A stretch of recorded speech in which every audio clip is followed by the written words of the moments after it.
In a place that's known for colourful storytellers, it takes a lot to stand out. But Larry Dohey was a natural. It was really all about the drinking and all about the dancing and all about the music.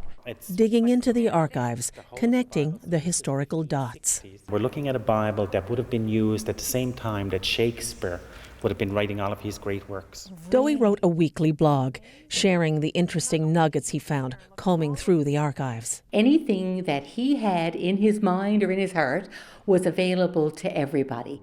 Like the time Dohey got a call from a man trying to connect with his own past. I said, this is a man that is quite determined, and I will do everything in my power to help him find the father that he lost. Larry came back and said, this, in fact, is your father. Flags flew at half-mast today at the Provincial Museum and Archives where he worked, as people expressed their shock and loss. Actor Mary Walsh. Larry knew what Harry James wrote, that there were 3 things in human life that were important. The first was to be kind, the second was to be kind, and the third was to be kind. And Larry was always kind.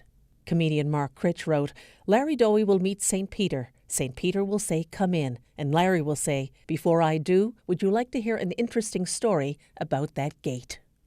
Premier Dwight Ball lauded Dohey as a true steward of Newfoundland and Labrador history, culture and lore.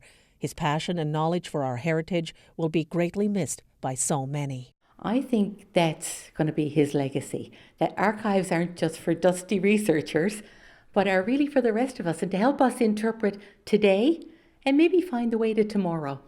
Dohey suffered a brain hemorrhage and collapsed while giving a presentation on history and culture on Monday, sharing stories about the province he loved. Chris O'Neill Yates, CBC News, St. John's.